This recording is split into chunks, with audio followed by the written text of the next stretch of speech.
நம்ம பார்க்க போகிறது வெந்தய ஊத்தப்பம். இது செய்கிறது ரொம்ப ரொம்ப சுலபங்க. லெஸ் இன்க்ரீடியன்ஸ் தான், ரொம்ப டேஸ்டியாக இருக்கும்.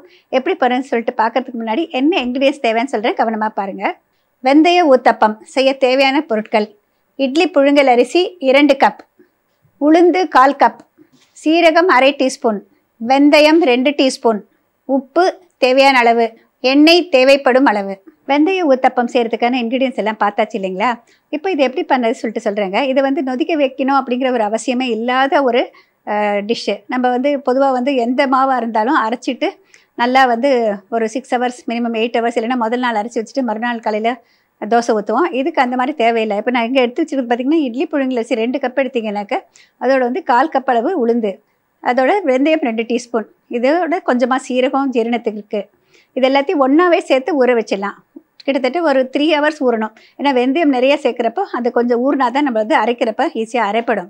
இதே இன்னொரு விஷயம் ஒன்று இருக்குது, இன்னொரு மெத்தட் இருக்குது. அதில் உளுந்து சேர்க்காமையே வெந்தயம் கூடுதலாக போட்டுட்டு ஒன்று செய்வேன். வெறும் வெந்தயமும் புழுங்கல் அரிசி மட்டுமே தனித்தனியாக ஊற வச்சுட்டு அரைக்கிறப்ப முதல்ல வெந்தயம் அரைச்சிட்டு அப்புறமா புழுங்கல் அரிசி சேர்த்து அரைச்சி எடுப்போம் கிரைண்டரில்.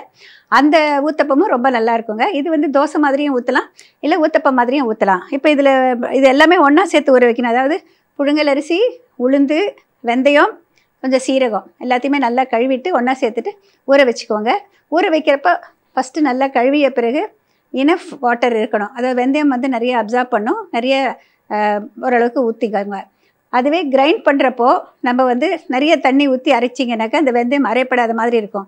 அதனால் கிரைண்டரில் போடுறதுக்கு முதல்ல தண்ணியை வடித்து தனியாக வச்சுக்கோங்க, ஊறிய தண்ணீரை. அதுக்கு பிறகு கிரைண்டரில் கொஞ்சம் கொஞ்சமாக போட்டுட்டு தேவைப்படும் போது கொஞ்சம் கொஞ்சமாக தெளிச்சிட்டு நீங்கள் அரைச்சி எடுத்துக்கோங்க. மாவு நல்லா நுரைச்சி நல்லா வருங்க. அதுக்கப்புறம் கிரைண்டர் கழுவின தண்ணியை எடுத்துகிட்டு எவ்வளோ வேணுமோ அப்போ நம்ம கலந்துக்கலாம். இப்போ இது நான் அரைச்சி கொண்டு வந்திருக்கேன், காமிக்கிறேன்.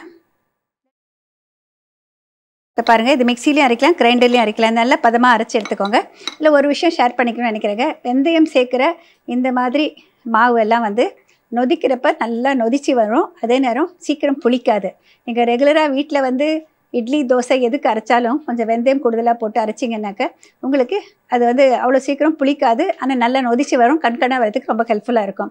இதில் வெந்தயம் கூடுதலாக போட்டிருக்கோம். ஒரு சிலருக்கு வெந்தயம் வாசனை பிடிக்காதுன்னு சொல்லுவாங்க. அந்த மாதிரி இருந்தாக்க அரைச்ச உடனே ஊற்றுறீங்கன்னா கொஞ்சம் வெந்தயம் வாசனை தெரியும். இல்லைன்னா கொஞ்சம் நேரம் கழித்து ஒரு 2-3 ஹவர்ஸ் கழித்து ஊற்றுறீங்கனாக்கா அந்தளவுக்கு வெந்தயத்தினுடைய வாசனை தெரியாது. இப்போ இங்கே ஒரு ஊத்தப்பம் பேன் வச்சுருக்கேங்க. இதில் நம்ம இந்த ஒரு கரண்டி எடுத்துகிட்டு இதில் ஊற்றலாம்.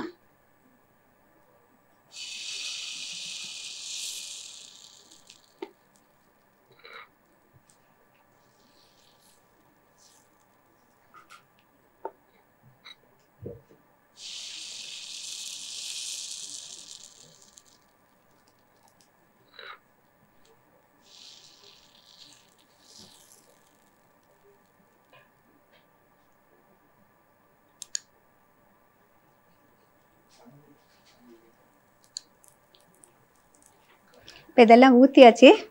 மூடியால் மூடி வச்சிடலாங்க. கொஞ்சம் தணலை குறைச்சி வச்சுக்கலாம். அது கீழ்பாகம் வெந்த பிறகு அது நல்லா அப்படியே கண்கண்ணா அப்படியே இருந்தது, சாஃப்டாக இருந்ததுனாக்கா நம்ம திருப்பியே போட வேண்டாங்க. மூடி வச்சிங்கன்னா, மூடி வைக்காமல் ஒரு வேளை நீங்கள் போட்டிங்கன்னாக்கா திருப்பி போட வேண்டியிருக்கும். இது கொஞ்சம் அது கண்கண்ணாக இருக்கணும், திக்காக இருக்கிறதுனால கொஞ்சம் வேகணும், அந்த அளவுக்கு வைக்கணும்.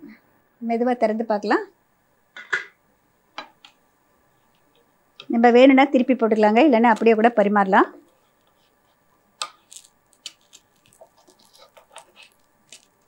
இப்போ ஒரு சின்ன மினி ஊத்தப்பம் ரெடி ஆயிடுச்சுங்க. இந்த மாதிரி எடுக்கலாம்.